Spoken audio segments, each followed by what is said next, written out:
All right, guys, we'll get started here in just a few seconds. We're waiting for the new members to get over here, and they're on their way. So come on in and have a seat, and we'll get started.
All right, guys, come on in and have a seat, and we'll get started. We've got a few things to cover today. We're going to be going over the bylaws, hitting a couple of the high points that changed.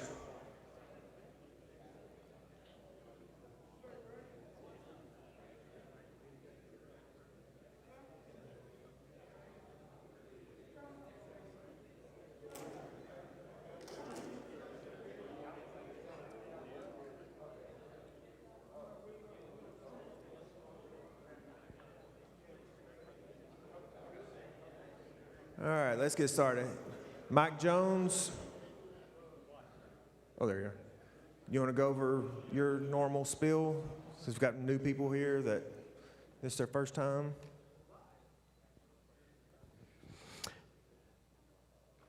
Hi, guys. Welcome back. You know, I'm Mike Jones, and I'm the treasurer. I always get this question, so if some of the new guys are in here, I'll be glad to answer this and clear this up. The Tyler chapter, for new guys, do not charge you any chapter dues. So when you hear us talk about, hey, yo, $35, yo, $35, yo, $35, that does not apply to you if you are new, never, ever been a member of TASO, never, ever been a football official anywhere in Texas. If you were ever a member of TASO at any time in your life, 10 years ago, they still have you on their books, and they will call you a returning member, and you'll pay a returning due. But if you've never, ever been a member of TASO football, you're brand new, and you'll pay that brand new rate to TASO. Now, we give you a buy at the Tyler chapter for the first year. You don't owe us $35. You just sign up with TASO. They'll send Chad and some guys an email that says you're a new member and that you've picked the Tyler chapter as your chapter. And they do all that background stuff, and then they'll send them an email that says you're good to go. Jeremy can't put you in Arbiter until you're good to go with TASO. Not our rule, it's theirs, okay? So when you hear, if you're a brand new guy and you know who you are, you've come out of that meeting over there, or I just met one a while ago, Don't worry about dues if you're a brand new guy.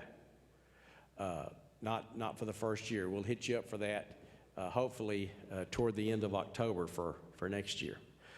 But if you have been around for a while and you guys know who you are because I've sent you an email, some of you paid me already, we're going to have that $35 pretty quick, either hand me a cash, a check made out to the Tyler chapter, or go on tylerrefs.org, click the PayPal button and pay your $35 there because, as you know, you can't officiate even a scrimmage until you've paid your dues. Have any questions, please come see me. I'll be here, till midnight or so when Stephen locks the door. Any questions, just be sure and ask. All right, thanks, Mike. Stephen, do you have anything that you need to say? No, just have people put their blocks in an arbor. So, All right. that's it. Hey, it helps Stephen out tremendously if you go into Arbiter, especially you new guys, and pick the days that you're going to have to be gone that you know of and block those days. So as soon as possible, if you know that you're going to be gone October 23rd, block it. You only get 3, but if you need them, use them. But if not, you need to be on the field because that's where you get better. Jeremy? Hey, I like the movement. So a little bit about blocks. So Thursday night, obviously use that to what your schedule looks like on Thursday night so you can be available to work somewhere. It's even if you're limited in scope on where you can go, just being available makes a huge difference for Stephen as he's assigning. For varsity, I went in and started plugging in some crews just to kind of make sure the system's working. And one of the challenges I noticed, a lot of you have updated your blocks, so thank you for that, but you've put it across all days. So most of your Friday night schedules are outside of your parameters for travel. So be sure to go on Friday. Some of you, I did it for you, so I changed it to like 999 miles on Friday. So if you see that, that's why it's there. But just think about that when you're doing your blocks, if you're on a crew, or anyone really, because we may call you on a Friday at 2 o'clock in the afternoon and say, hey, get your stuff. We need you to go here. So it just makes it a little easier in the signing process. A couple of notes. How many people were on the clinic call Zoom thing on Saturday? So I know at least that many people had a nap on Saturday. There was some good information in there. I think we can all agree they probably could have cut it in half and still been, valuable to us that were on the call. But there was definitely some good information on there to at least push you down into the book and into the policies and those. A couple of things to call out for all officials. So there was a question that was posed on the coach that was on the call in the front half of that Zoom that talked about, what do you want from an official, or what do you want from a crew on the field? And there's a couple of key terms that come up every year, or talking points that, but it was important this year as well. So communication, that was key. So, communicate on the sideline, communicate to the coaches in your pregame meeting, referees, that's where it started. Look the part. So he kept talking about that. Look the part, especially in the back. So talking about your deep wings and your back judge, someone that's if you're going to be running with those receivers, someone that fits that mold. But that doesn't necessarily mean in size. It's nice, it's convenient, but you still might be slow. And then also, it's just how your movements. Be smart about your movements. Use the mechanics to be in the right position, and you'll look the part. They don't know necessarily why you're there or how you got there, but the fact that you're in the right spot makes a big difference. And then consistency. So we talk about that throughout the chapter all year long. You'll hear crew chiefs speak to that. But being consistent on how we officiate. That's the official in that game, consistent on how you call throughout that game. So if it was a holding in the first quarter, it better be a holding in the fourth quarter, outside of any extreme circumstances. Or if it wasn't in the first quarter, it better not be one in the fourth quarter. So just be consistent. And then that kind of goes about throughout the chapter, throughout our crews. We're going to do our best to be consistent as crews. So the other one that came up that I thought was interesting that I haven't had a lot of discussion about was when there's an ejection and then a coach contacting the crew or crew chief or official that might have called that ejection and trying to persuade the official to make a decision or a determination. You heard loud and clear in that message that once it's submitted, it's essentially final, and then from that point forward, it's a UIL discussion. It's out of our hands. So what I would say, just from the guidance, to echo what was on there, is if you do get that call, just direct them, hey, coach, I can't, that's the call we made. We can't, change anything from this level. Please contact UIL. And if they want to, you can give them Chad's number, Lance's number, myself, whoever, and just get yourself, hey, I can't do anything about it. Call so-and-so. You don't even have to, let someone else tell them the bad news that it's going to stand. You don't have to do that. So that's all I had. I'm going to get with Lance. What's that? New members, first time coming to a meeting? Right here? Okay. So whenever we wrap up here, just come to the back. I'll be back there with Lance in his bright orange shirt, and we'll get you a little bit of information so we can get it in there. Really, we're going to get everything from TASO once you go through that process. But it's just good to have so we can make sure we keep contact and help you get signed up if there's any problems. So thank you. I appreciate it. We got attendance is growing every week, so that's good. I'm sure we'll have a busy August, and then it dies down after that. All right. Hey, a couple of things to clarify. We are hosting the meetings where you can watch it online, but you're not getting any credit for that. So there's not a meeting if you watch it online. But if you're going to miss and you want to see what's being talked about, please watch so you are informed. But the board, we discussed it last week, and we decided that the one-on-one action and y'all being here is much better than not knowing what's going on outside. So anyway, so just the clarification of that. We're about to go into going over the bylaws. If you need a Wi-Fi, because we're going to get you to go online and go to our website, tylerrefs.org, and then go under the members area. And after you do that, the members' password is touchdown 2021, all lowercase.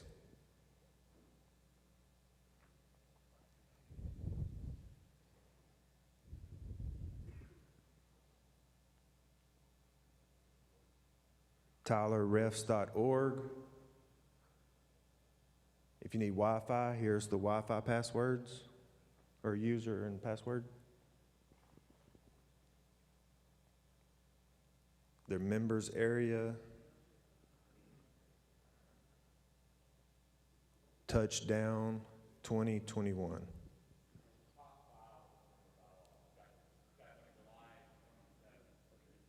It's the first bylaws you come to. It's got to, or July 27th as a date. 26th, 27th.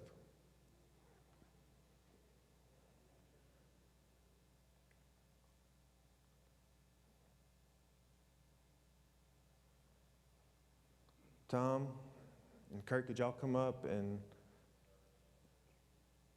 introduce the rest of the guys on your crew or the committee, and get them to stand up, even though, no, I'm messing with you. How you doing? My name's Tom Cremines. I was asked back in February or March to head up the bylaws review committee. I had picked Kurt, Isaiah, Lester Mellentree, Todd Theeney, and that was it. Yeah, 5 of us. So we met, when was it? Yeah, a long time ago. I think it was back in March timeframe, right after basketball was getting towards the playoffs. Anyways, we came up with some suggestions. We submitted them to the board. The boards looked at them, chewed them up, spit them out a couple times, and then we finally came up with. Oh no, I'm not telling that. Remember, you are.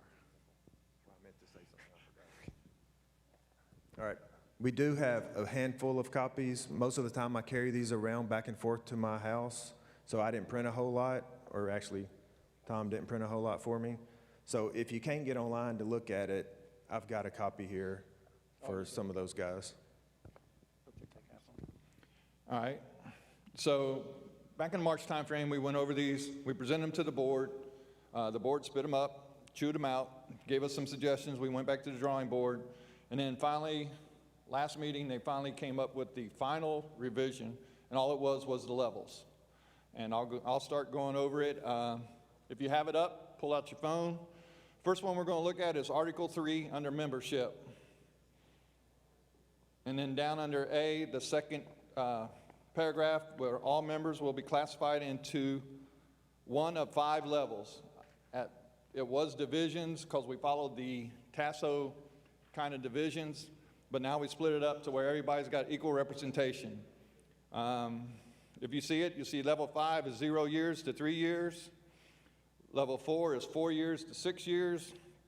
Level 3, 7 years to 10 years. Level 2 is 11 years to 16 years. And level 1 is 17 years or more. That means you've been here a while. So that's the main change that we have going for Article 3. The next one I want to look at will be...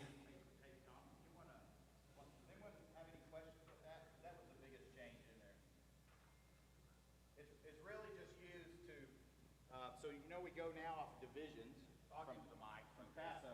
They can hear me. I don't care about the people online. That's what I want to say too. Okay.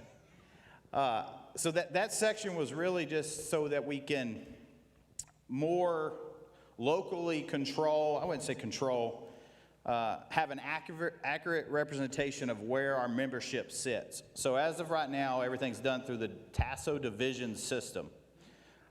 If you don't submit points annually, or your points weren't not submitted for you annually, either of those two scenarios, you might have been calling 15 years, but you're still a Division 5 per TASO, when you would probably land somewhere in the 2 range.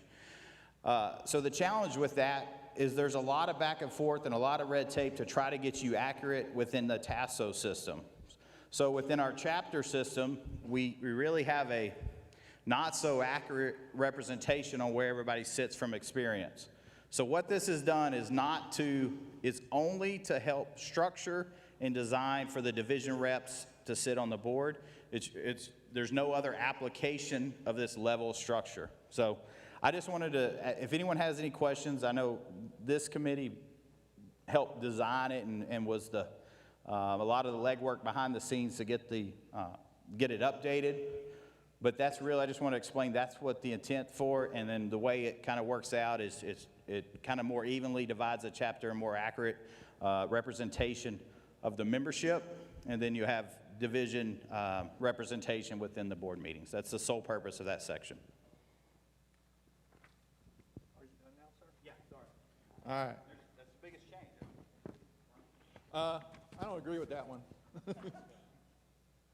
Next one I'm going to go over is Article 4, Section 4, H. And all we did is, you'll see where it has appointed officers. We have election judges there. We had an election judge, but we also had a nominating committee, correct? Now we're just going to have nominations from the floor. No more nominating committee. You nominate who you want from the floor. And then the election judges are going to be appointed by the president, and they will be the ones conducting the vote, certifying the vote, okay? Any questions? If not, I'm moving on. Article 6, Section 2. Mr. Mike wanted this in there because he wants to know 2 things.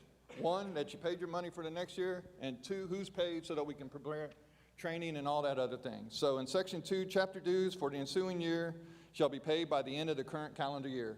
And another thing, we normally have money by the end of the year, so we can pay it faster than coming in the next year before the first varsity game, was it, Mike? I think? Yeah. Good? All right. The next one we're going to talk about is Article 8. And let's move down to Section 4. The president, sub-varsity assigner, and treasurer shall run for election in the odd number years. The vice president, varsity assigner, and recording secretary shall run for election in the even number years. What we did is we split it up so that they run on opposite years, so that we're not trying to replace the board if that ever came apart every 2 years, okay? Other than that, those were the main highlights. Do you have anything, Kurt? Anybody got anything from the floor? All right, thank you. You have 30 days to review it, and we'll vote on it the first meeting in September. Let me go one step further. There has to be a 2/3 vote in order for it to pass. So we need people to come in that day and vote. Just by sitting there and not raising your hands, that's still a no. Okay? Thank you. All right. Yes.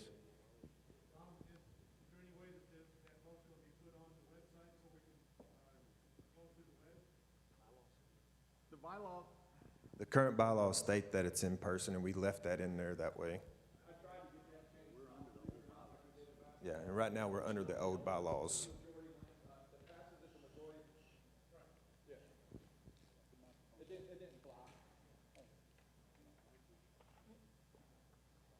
We're good. Jeff?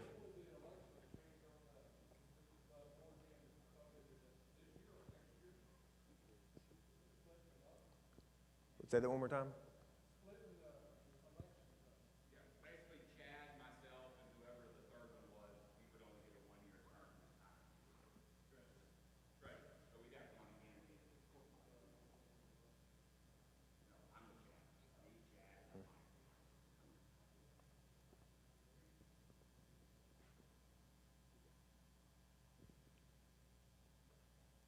Any other questions, comments? All right, thank you guys. Lance? Training? Brad, training?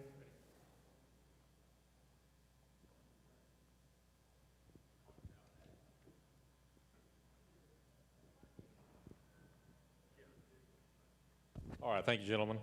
Tonight, we're going to discuss targeting. I know it's everyone's famous penalty to call on a Friday night.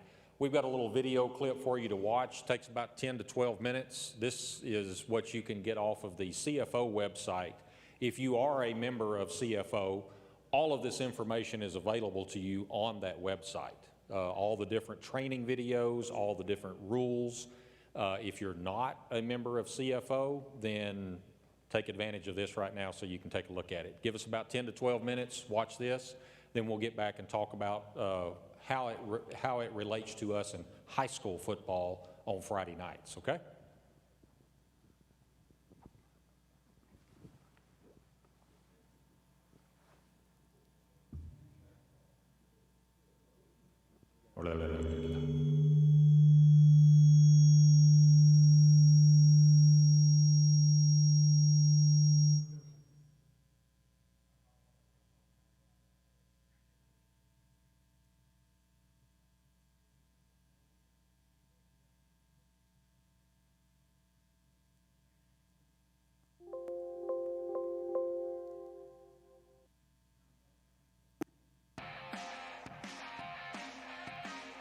Hello, I'm Steve Shaw, National Coordinator of Football Officials and Secretary Rules Editor, and welcome to our first preseason training video of the new season 2021. It's great to be here.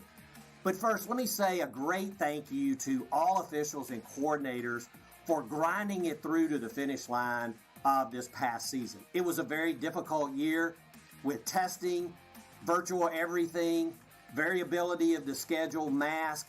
I appreciate your professionalism to drive and finish the 2020 season in a positive way.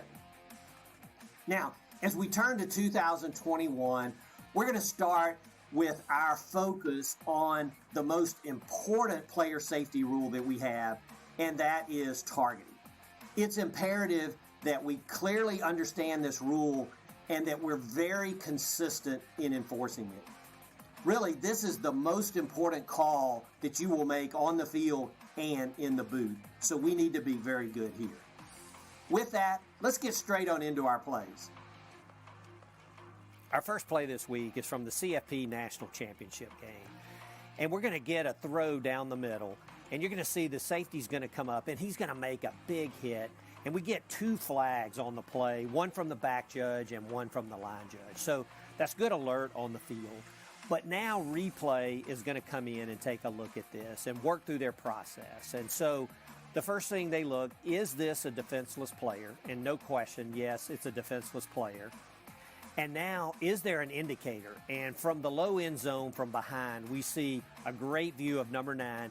He lowers his head, leads with his head, and so clearly there's an indicator.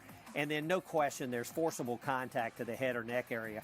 Really, this is 914, and it's a good confirmation, but it also could be a 913 crown of the helmet hit. So really good job, good work on the field, and a good job for replay to go through all the components of this and confirm this as a targeting foul.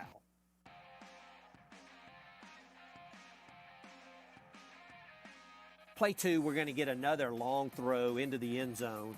And many times we get the question, what's a defensive back to do on plays like this? So as we see the throw come into the end zone, we're going to see a big hit to the receiver by number 2 of the defense, and it dislodges the ball. But there are no flags on this play. And so as we go back and take a look at this, this is good work by the defender. First of all, we do have a defenseless player. No question the receiver's defenseless. But number 2 keeps his head up. He leads and delivers a strong blow with his shoulder, and the blow is below the head and neck area of the receiver. It does knock the ball loose. It's a physical play, but a clean play and the type play we want defenders to deliver. So this is a good job by the defender and a good no call on the field. Good work. Play 3, we get a quarterback scramble, and he's going to break downfield. He makes the first down, and then he's going to slide feet first, and that obviously makes him a defenseless player. And then we get a big hit by number 41 of the defense, and we see the umpire put the marker down. Now, it's a good job to get together and talk this through, and we get a really good announcement. The crown of the helmet, it looked like. After the play was over, personal foul, late hit, unnecessary roughness on the defense with targeting, number 41. Penalty is 15 yards added to the end of the run. The previous play is under further review.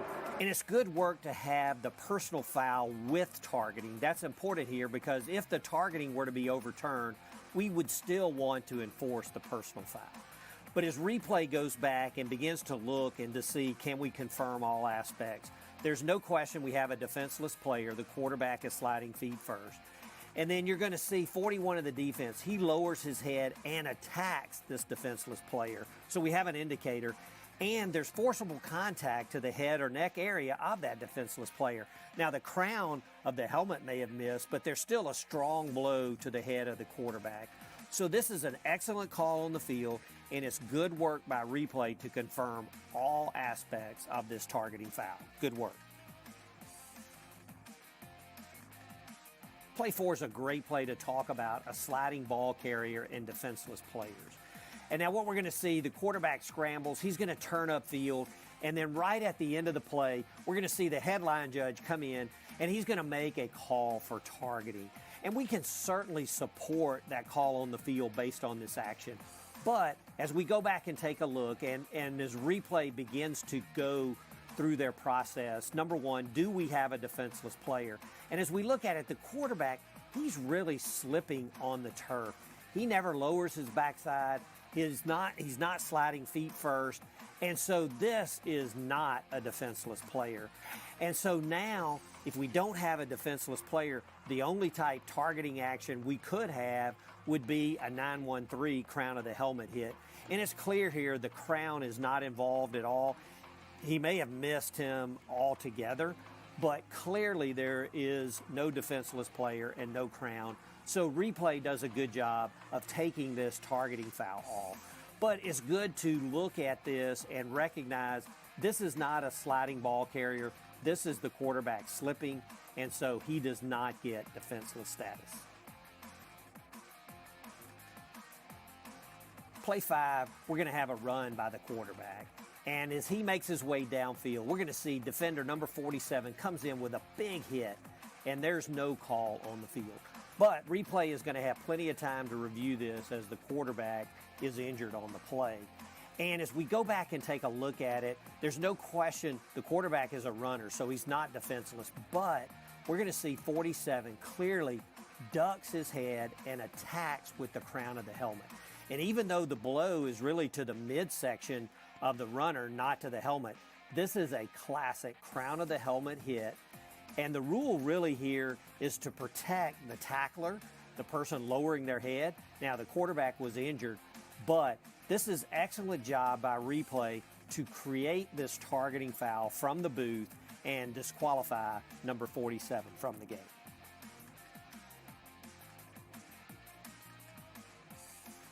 Play 6, the quarterback's going to complete a pass to number 4, and he's going to hurdle a defender, and then he's going to be hit by number 9 right at the boundary, and we're going to get a targeting call by our side judge.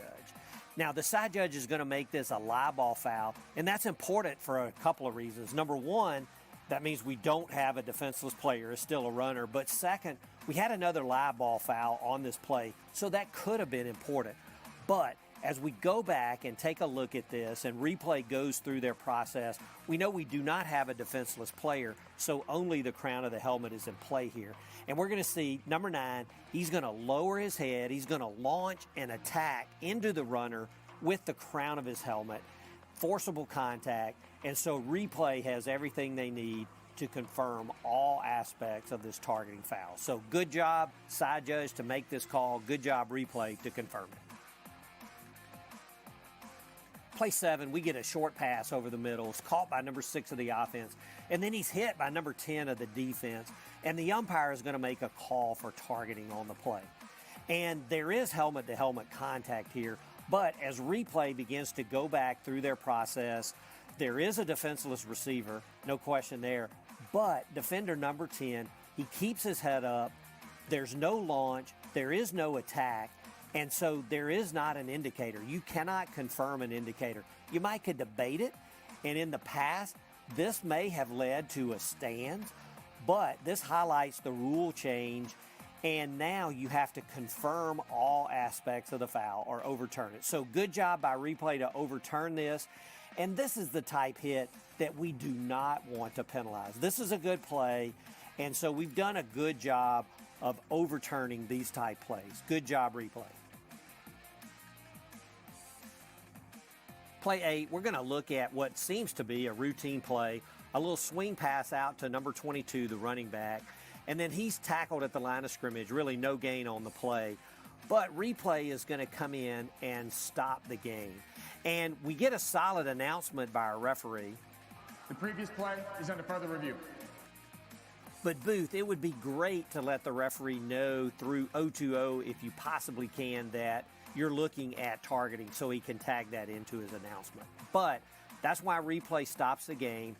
And so as we go back and take a look at it, they're going to be looking at the hit by number 23 on the running back. And when you see 23 comes in, the runner is still upright, so he is not a defenseless player. So the only thing that could be in play here is crown. And number 23 does really a good job. He keeps his head up, he wraps up. It's really a good form tackle. Unfortunately, we're going to create targeting here, but this is not targeting by number 23, and we would not want to create that from the boot.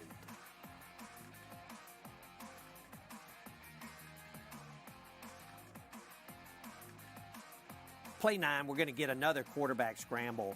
And the quarterback's going to head out of bounds, and he's going to give himself up. And then there's a big hit by number 8 of the defense.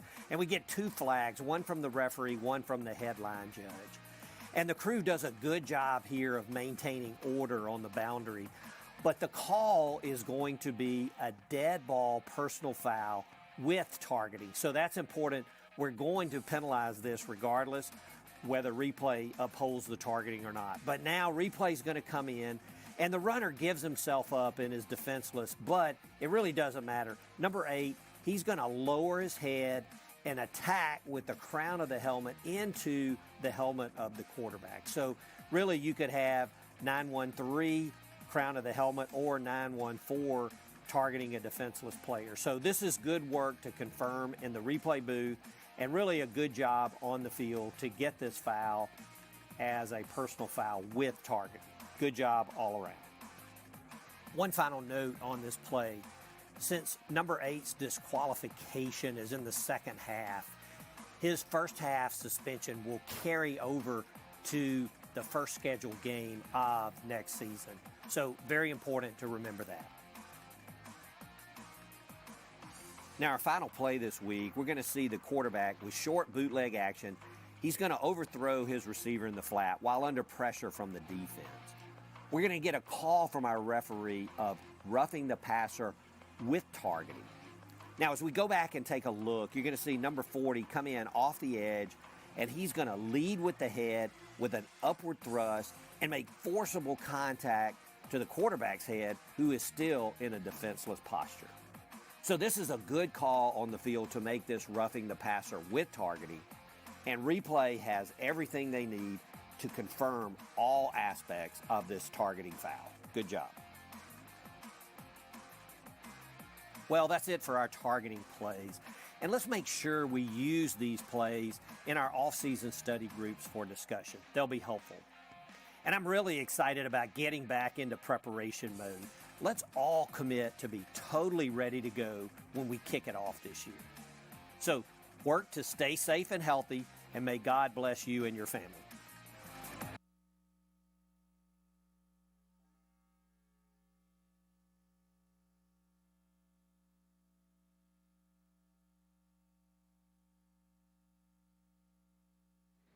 Hello? There we go. Okay. All right, so Stephen, if you would y'all go ahead and put the rulings, the two rule definitions up there? And then we're also going to tag here in just a minute the UIL exceptions that we have on enforcement for this rule. So basically what we want you to understand is the two differences in the rules, 913 and 914. So 913, targeting and making forcible contact with the crown of the helmet. This is what, and the easiest way I remember this rule is that this is what we used to call spearing, if everybody remembers it. Okay, before the word targeting came into play, you know, when a defender went in to tackle a runner, he would go in and lower his head and spear the kid with the crown of his helmet. So that's basically what this terminology is now. This is the updated version of it. So we call it targeting with the crown of the helmet. Make sure you understand, and I'm just going to say this, the definition of what is the interpretation of the crown of the helmet, okay? Basically, they're saying that the crown of the helmet starts at the top of the face mask and goes all the way around, okay? So you know, if it's not just a little center spot right here in the top. The crown of the helmet, by definition, goes from the top of the face mask over, just like that, okay? So just understand that definition whenever you are explaining the ruling to a coach or a player. Well, he hit him with right here, hit him with his forehead. Well, coach, by rule, the top of the face, just above the top of the face mask around constitutes the crown of the helmet, okay? So just always remember, it's not just a little dot on top. So 913 basically tells you that, you know, this is pertaining to a player that is not defenseless, okay? So this can happen to basically anybody on the field.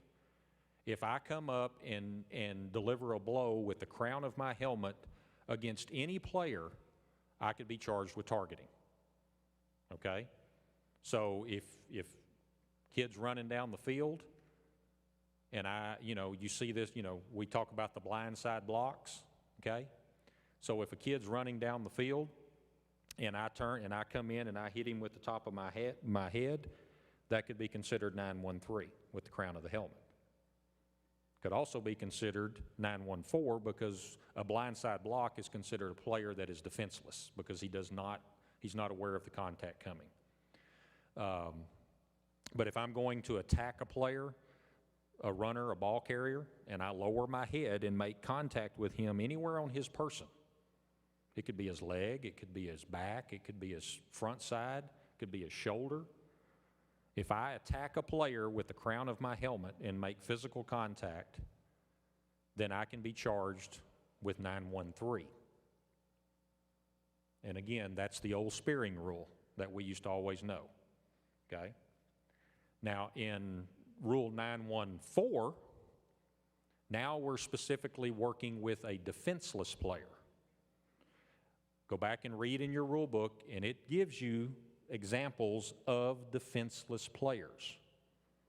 Okay? It'll tell you what a defenseless player is. We're talking about quarterbacks that are still in the throwing posture.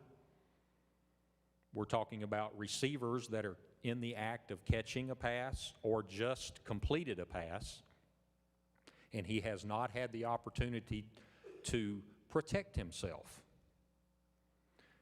We're talking about a punt receiver that's looking up at the football, ready to receive the ball, okay? So those are some of the examples of a defenseless player. A blindside block against a player is a block of a defenseless player. At that point in time, any contact at the shoulder level, neck area, let me don't say shoulder level, at the neck area and above, okay? Any forcible contact constitutes targeting by Rule 914, okay? So let's go back to that blindside block. Kids running down the field, I sneak up from the side and I throw my forearm or my shoulder forcibly into his neck area or his head area. I have committed a targeting at that point in time under Rule 914. Now, forcible contact means it's got to be with force. Okay, I'm not just going to bump into him and knock him down, and it can be considered forcible contact. You need to see it from start to finish, because we know there's a lot of players out there that will just do a flop. And if you don't see the entire contact, he's trying to bait you into that flop to throw a flag. So make sure you see the whole play from start to finish, okay? Okay, let's go to the UIL exception now on the penalty enforcement. Because we all know in college football, targeting's targeting, you're ejected, okay? In high school football, the UIL exception gives us, because the reason why is because we don't have replay, okay? We do not have the luxury of throwing it and letting replay bail us out, because we all know it's bang, bang. I mean, that contact happens in a split second, and we have to try to figure out in a split second whether or not it was targeting or not, or whether it was either 913 or 914. So in UIL exception, that's pertaining to us in high school football. 15 yards for dead ball fouls, 15 yards from the succeeding spot, automatic first down for fouls by Team B if not in conflict with other rules. Flagrant offenders shall be disqualified. A subsequent targeting foul committed by the same player in the game requires the player to be disqualified. So we have two instances in the UIL, right? We have flagrant and non-flagrant. Okay. So here's the way I work it on our crew. If an official throws a targeting, my back judge comes up to me and says, Brad, I have targeting on number 32. In a 7-man crew, it's going to be a lot easier because you still should have 2 other deep guys back there that can basically kind of sort of see what he's looking at. Okay, in a 5-man crew, it's going to be a lot tougher. Because here's the problem. I've had guys come up to me and say, well, in my 5-man crew, if my back judge calls targeting, then I want at least 2 or 3 other guys to confirm it. Okay, I see where you're going with that, but if you're wanting out of 5 officials and you're wanting the calling official and then 2 or 3 others, that means there's only 1 or 2 guys that are looking at the rest of the field. So you're saying that there's 3 officials watching the ball, which is a no-no. Okay? In a 7-man crew, it's a lot easier because you will have more sets of eyes looking, especially down deep. You field judge, back judge, side judge. So the back judge comes up and says, Brad, I've got targeting on 32 of the defense. Okay. The first thing I want to do is I want to talk to my other 2 deep guys, if it's out in the middle of the field. Did you see it? Did you see it? What's your opinion? If one of them comes in and says, man, that was the best call I've ever seen him make in his football officiating career. And then the other guy comes in and says, dude, that wasn't targeting. He hit him with his shoulder, he hit him right here in the chest with his shoulder. Okay, so you've got one guy calling the penalty, and you've got one guy that says he's great, and one guy says he's not so great. So now you have a decision to make. Do we charge him with flagrant targeting, or do we charge him with non-flagrant targeting? I'm going with non-flagrant targeting, okay? Because I don't have the benefit of instant replay to go in and confirm whether or not he did that or not. Now, if one of my wing guys comes up to me and says, hey, that was a great call, I mean, that was spot on targeting right there. Okay, so now I've got two guys that agree and two guys that don't agree. Now what do I do? So I'm going to go back to the calling official and I say, tell me what you think. You want to do flagrant or non-flagrant? And let him decide what he wants to put it on. But remember, if you charge it as flagrant targeting, you must eject the kid out of the game right then. If you say it's non-flagrant, then he gets another. I mean, we're still going to have the 15-yard penalty, but he still gets to continue to play. And then if he gets another targeting call, whether it be flagrant or non-flagrant, then he's disqualified. Okay, because that would be his second one of the game. So the UIL kind of they helped us out and said, okay, since you don't have replay, if you want to call targeting, which they want you to call it, if it's there, but they're giving you an out if you're sitting there going, man, that's targeting. But, wasn't like some of them we've seen. Okay, so we're going to do non-flagrant, give the kid another chance, and let him continue to play. But if he gets another one, then he's disqualified. Okay? Now, are there any questions in reference to 913 and 914 on the differences? Any questions? Okay? Any play scenarios or any situations that you want to ask to get everybody's opinion? No? Okay. So it's quick, it's fast. Don't feel like you can't ask for help in those situations. If you throw a flag and one of your buddies comes in and says, hey, are you charging targeting on that? Stop for a second and replay it real quick in your mind and see if it warrants a non-flagrant or flagrant targeting foul. Referees, if you do charge a non-flagrant foul against a player, please make sure that you do go to that offended head coach and make sure he is aware of that. Coach, it is a non-flagrant targeting. This is his first of the game. He can still continue to play, but if he gets another targeting foul, whether it be flagrant or non-flagrant, he's disqualified himself from the game. Don't ever say, I will disqualify him from the game. Always the player disqualifies himself from a game, not the officials, okay? He does that based off of his actions that he's done. And that takes the blame off of you, okay? All right, any other questions?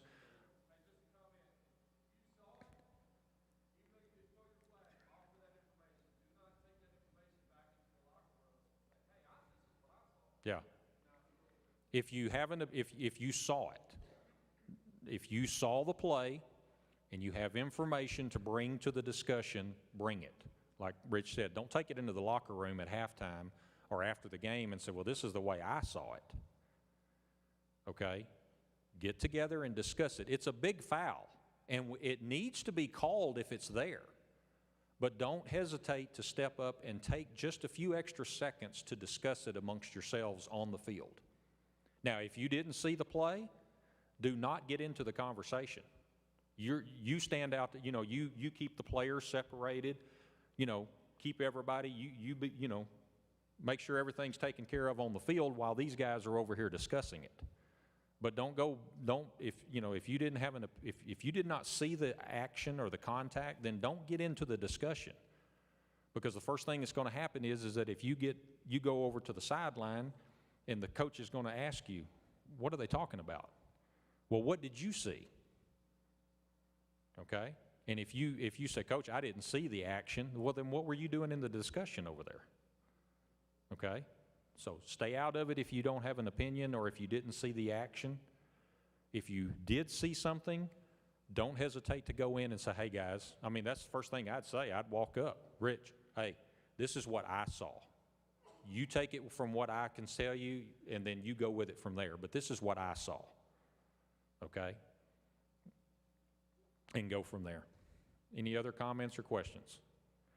Referees, and anybody that calls these fouls, and referees, remember also, get into the habit. If it is roughing the passer with targeting, dead ball foul, late hit after the play with targeting. Okay? And the reason I say that is because if in the event that you do ever get to the situation where you have replay in your game, if replay comes in and takes the targeting off, you still have the late hit or the roughing the passer foul that they can they can't take that away from you. Replay can't come in and say that wasn't late hit and that wasn't targeting. They can take the targeting off, but they can't take the late hit or roughing the quarterback. Okay, because those are judgment calls. All right? So when you announce it, referees, if you have microphones, personal foul, number 23 of the defense, roughing the passer with targeting. The previous play is under review. Now, you don't have to say that. But if you want to take a second and talk it over with your guys, take that extra few seconds and talk about it. Okay? And it's not to say that you're going to change your mind about what you called. It's just that the fact is that the coaches will respect you for that. Don't be a hard nose and say, if I called it, that's what it was. Okay? Take the opportunity to talk to your buddies out there because we swim together and we die together. Okay? So if I go across the field from my buddy over there that called the foul, and I go back over to my sideline, I can sit right there and tell that coach face to face, we talked about it, and this is what we agreed on. We're either charging it as a flagrant or we're charging it as a non-flagrant. Now, you may see it other way, you may see it a different way, but this is the way we saw it at that moment in real time with no replay. This is what we see. But you do have an out. You do have the non-flagrant targeting. So if there's any doubt in your minds to that, give it to him non-flagrant and give him another chance. But if the 3 or 4 of you standing there is in consensus that it was a flagrant targeting, then nail him. Charge him a flagrant targeting and disqualify him. Make sure that after the game, when you get home that night, you text Jeremy or email Jeremy or whatever and say, hey, dude, we had a flagrant targeting in our game, or we had 2 non-flagrant targetings and we disqualified a kid, because you're going to have to go online and fill out your incident reporting. Do they have to do an incident report even if it's just a non-flagrant and that's all they had for the game? Okay, so they want to know it. So if you charge a player with a non-flagrant targeting and that's all you've thrown for the night, you still have to go home that night and fill out an incident report online. If you don't know how to do it, text somebody. Call somebody the next day. Dude, I had a non-flagrant targeting in my game last night. Where do I go to fill out this report? It could be a fellow official, it could be another referee, or it could be Lance or Chad or Jeremy. Just text them. If not, hey, dude, call me as soon as you can today because I had a non-flagrant or I had a flagrant targeting. We had to disqualify a kid. I need to know where to go to fill out this. Okay? And then that way you're covered. Everything's fine. You've taken care of your responsibility and it's done from there. But if you don't fill out those incidents, because trust me, the coach is going to have to say something because the UIL is making the coaches report things like that. So if the UIL gets a report from the coach and they don't get anything from the officials, they're going to start calling the board members. Hey, Where's your officials report at for that non-flagrant or that flagrant targeting? We got one from the coach, but we didn't get anything from the officials. Well, then you're, 3 or 4 days has gone by, a week's gone by, and you've kind of moved on from there, and you've kind of forgot what was happening. So get on it the very next day and get it taken care of. So it's not a problem.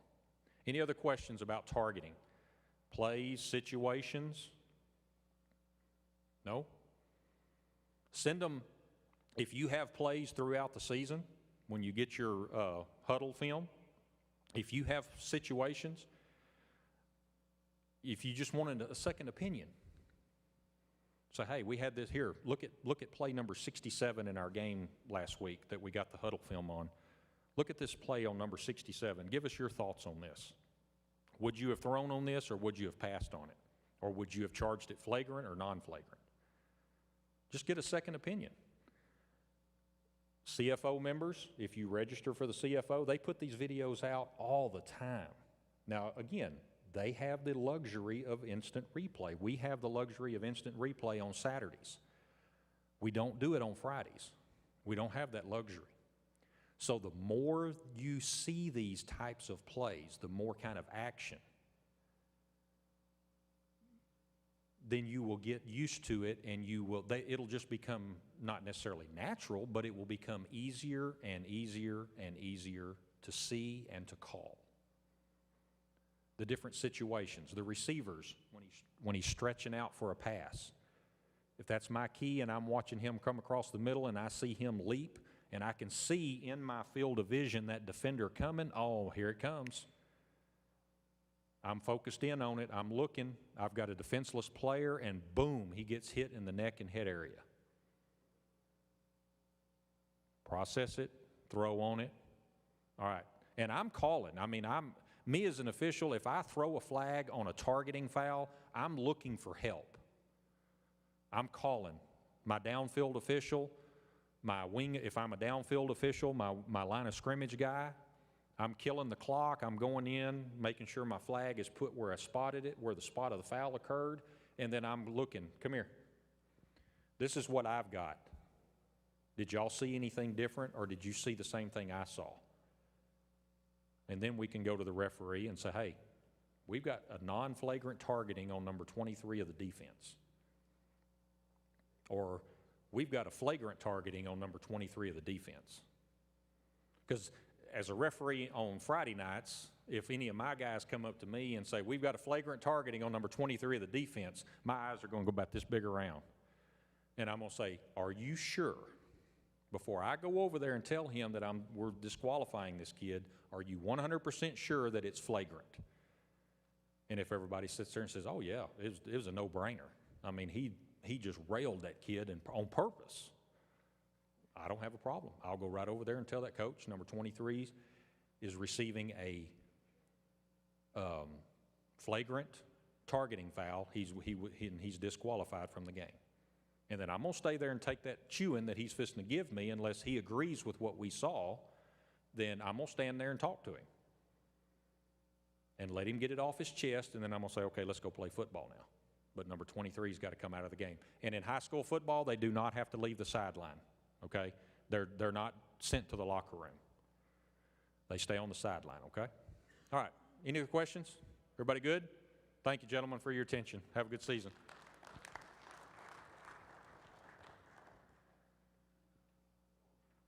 All right, thanks, Brad. All right, just a couple of things to remember. Next Monday, we don't have a meeting next Monday night. It's Tuesday night, the 10th, and we've got the officials' gear outlet's going to be here. You can get online and look at their stuff, but if you could, wait to order it until you get here so we can make sure that we give them enough business that they want to come back and see us every year. It's really handy for us to have somebody to want to come and help us out like that. So if you can go look at it online, but come back next Tuesday night and order your stuff. If they don't have it, they'll ship it for free to you, okay? So try to take advantage of that.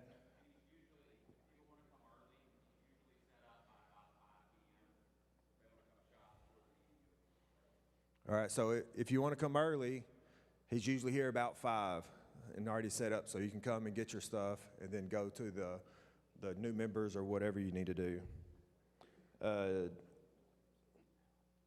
There's going to be a TASO targeting tomorrow. If you didn't get enough of it tonight, the TASO website's going to be doing another live webinar tomorrow on targeting, so you can get some from them. And then remember, the bylaws are going to be voted on the first meeting in September.